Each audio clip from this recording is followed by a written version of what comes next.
Hello and welcome to another episode of 1000 Actually Fun Books, where we are reviewing books of every genre, looking for the best of fun escapist books. So today we're reviewing the book called Assistant to the Villain by Hannah Nicole Maehrer. And this is the first of a trilogy. I believe it's a trilogy. I don't think there's more than that.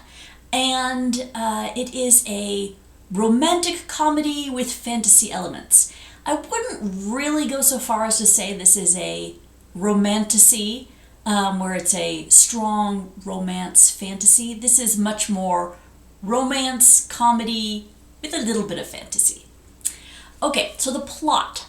The plot is, well, it's mostly a romance, so it's obviously about two people. First one is Tristan, our villain.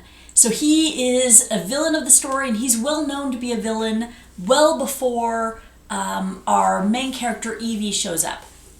Evie shows up, she needs a job desperately, and through circumstances in the story, the villain says, "Hey, I'll hire you." And so she says yes, and she becomes his assistant, basically like a secretary. And then as the course of the book progresses, obviously it's focused on relationship primarily, but there's also a mystery going on because things keep going wrong in the villain's lair, in his plans. And so there seems to be a traitor in their midst. There's actually quite a few people working for the villain. And so there's several characters, main characters that are named, and so they're all suspects. And of course there's a whole bunch of others that are not named that could potentially be suspects. And so there's that mystery of why and who and how this is affecting things. And there's a lot of other things going on kind of in a background sense of the villain's plans against the king. And again, central to it all is the romance as these two characters get to know each other and fall desperately in love. Okay, so things I like about the story. The first thing I'm going to say is the humor. This is comedy. It is absolutely meant to be humorous in every sense. It's lighthearted tone for the most part. I'll get to the exceptions later. I'll read you one excerpt, and I will say that the humor in this is of a silly persuasion.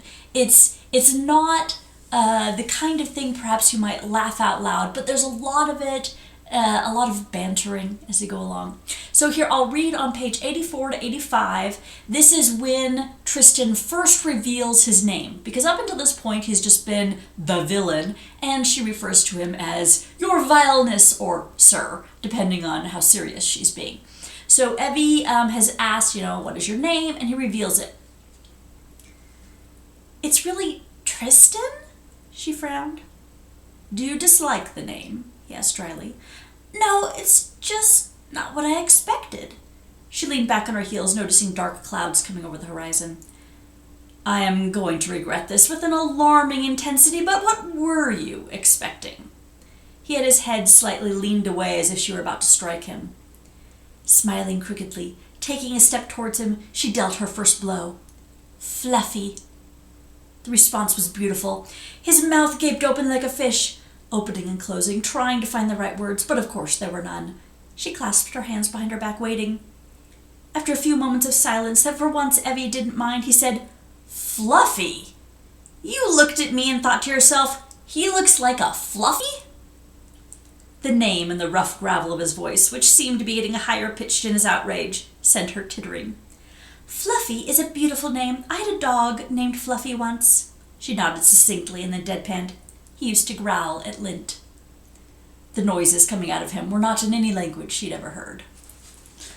So that gives you an idea of the tone of this story. For the most part, that gives you a really good handle on what you could expect from this.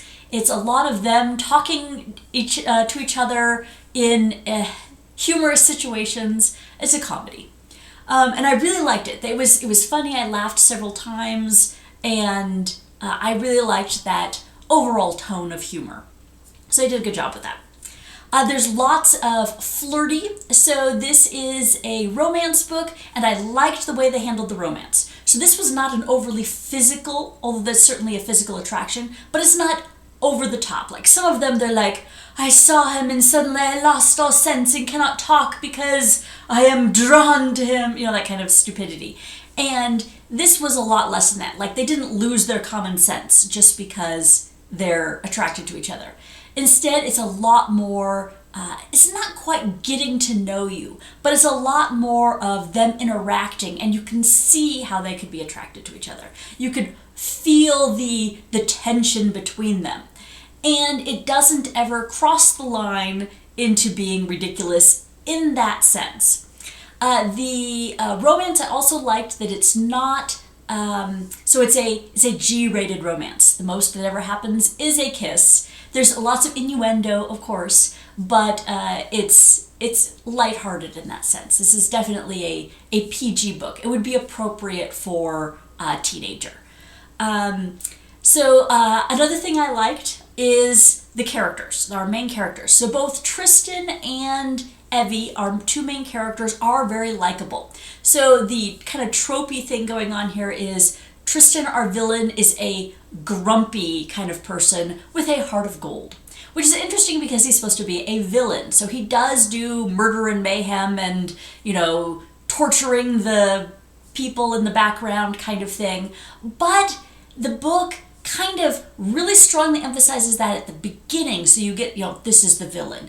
And then, I wouldn't say drops it, but then basically spends the rest of the story subtly, which is really nice, showing his heart of gold.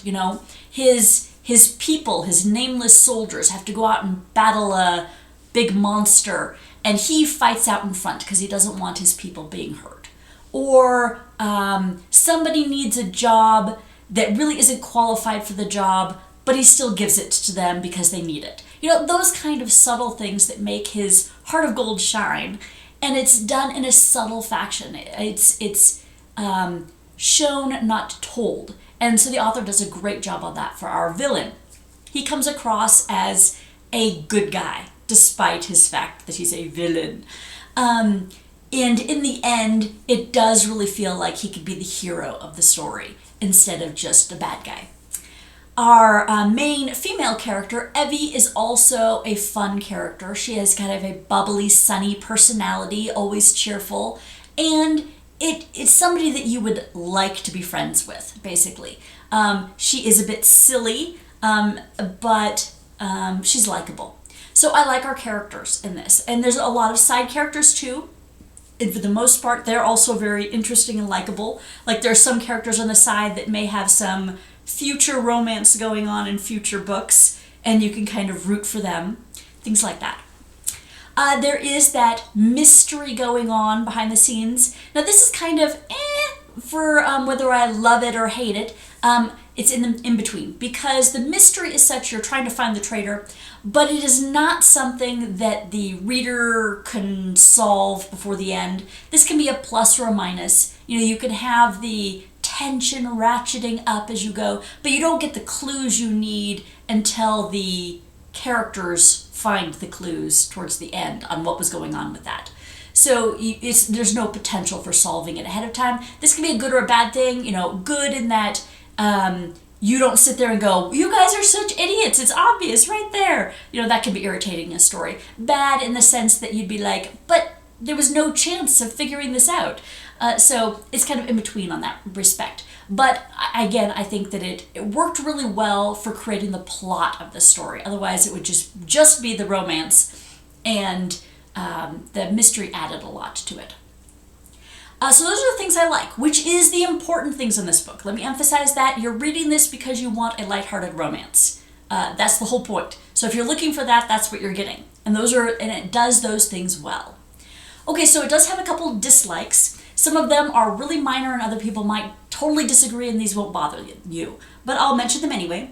First of all, I tend to like my romance just from the female's point of view or just from the male's point of view, although that I don't think ever happens. But this one flip-flops, so you have both points of view. Nobody else's point of view, just them. And I don't love that in a romance. In another genre of book, I like that a lot. But in romance, I think it decreases the romantic tension. That's just my personal preference, that I wouldn't have liked a romance book to have the male point of view, except for maybe like an epilogue or something. Anyway, but this has it scattered throughout. I will say, so the tone of this book is mostly very lighthearted and fluffy, but it definitely does have some extremes in the violence, potential assault, including of women kind of thing, although nothing actually happens in that kind of respect. But some of the violence as far as gore goes, some people are killed. The book flat out says that Tristan has soldiers in his dungeon that are being tortured and they're screaming and they die and things like that. And that kind of, it's a little bit jarring, honestly, when it has those kind of things. The author tried to emphasize it towards the beginning of the book to give the sense that this is actually a bad guy, he's a villain. And then it pretty much tapers off for the most part, up until the very end, where you have again some threatening of women and talking about that a little bit much that's kind of gross. But again, I would say it's still appropriate for a teenager. So it's okay, it's just jarring with the tone of the rest of the story. There is a lesbian relationship, and I mention this because some people don't want to read a book with that in there. It is not the focus of the story, and it actually feels very much shoehorned in. Like, the author, it felt to me like the author's like, I'm a liberal woman and today politically correct books must have a homosexual relationship, and so I will shove it in even if it didn't really work with the story. So what I mean by that is Tristan needs to go and question his sister. And so he brings Evie along, and you kind of get a reason for why he brings Evie along because, well, first of all, he likes being around her, but also he seems to say later on that she brings out some restraint in him, so he wouldn't actually hurt his sister if she's around. He's less likely to do that. So it makes good reasoning for why he's bringing Evie along on this trip to go question his sister. But he also brings another character, a female character, and it doesn't seem to make sense on why he does, except that the author wanted to have this other female character and a sister be presented as having a past relationship. And so that to me felt shoehorned in, because why is he bringing her? They don't have a good relationship right now. It just seemed like he brought her so the author could reveal this past relationship. And so I didn't like that, because it was like, you did this for this politically correct reason, not for the narrative reason, because it doesn't actually fit the narrative for her to be there, just except to reveal this relationship. So anyway, it's not a big deal because it's like one scene there and then a couple more mentions of it later on. No big deal as far as the story goes, but it just didn't work. The ending is a cliffhanger. This is one of a trilogy, and it's a big cliffhanger. This isn't a minor, we didn't wrap up some of the threads of the story. No, this is like, and somebody is carried off and we need to go rescue him, end of story kind of thing. So be aware, if you read this, there is no real resolution. There's no big love confession, because assumingly it's going to happen in the next book or the book after that or something. But this is definitely the first of a trilogy.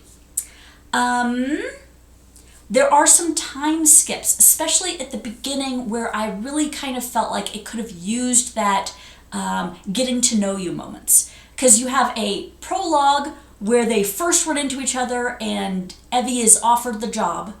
And then you skip ahead like several months, and she's been working for him now for a while and has her own way of doing things and everything. And it felt like, wait, we missed all the getting to know each other stuff. So that kind of was irritating to me. I would really have thought the story would be better if it included those moments, because I like in a romance to actually get to know the characters along with the characters, which you miss in this. So there were some things like that. My final thing I disliked about this was the fantasy, actually. So this is a romantic comedy with fantasy elements, and the fantasy elements are very generic. Normally when I mention world building in a story, it's because it's so amazing and so unique and so incredible. And in this sense, I am going to say in this book, it is generic. It is a fairy tale generic world. They mention some magical things, like, oh, this guy had some unicorns tied up over there, and oh, in the villain's office there's an ogre that creates the brew, which is coffee, every day. But you could substitute those for just other things, and the fantasy would vanish. It would have no impact on the plot. There are some fantasy elements that do impact the plot, like, for example, what the villain's powers are, what happened in some characters' past, and things like that.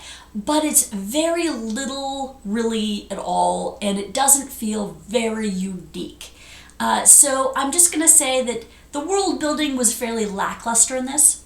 Which is why I'm not considering this a romantasy, because on those I would consider fantasy elements being a much bigger part of the story, and this really isn't. You could be not a fan of fantasy and probably still read this book. So those are the things I didn't like, but they don't outweigh the things I do like. So you read this book for a romantic comedy, and this has it. It has great romance, it has great humor, it has great characters, and that's all you really want in a good story. So I'm giving this a thumbs up and a recommendation. I think people who like this genre of book would enjoy this. Yes, so I think that's everything. So thank you for watching, and I hope you join me next week.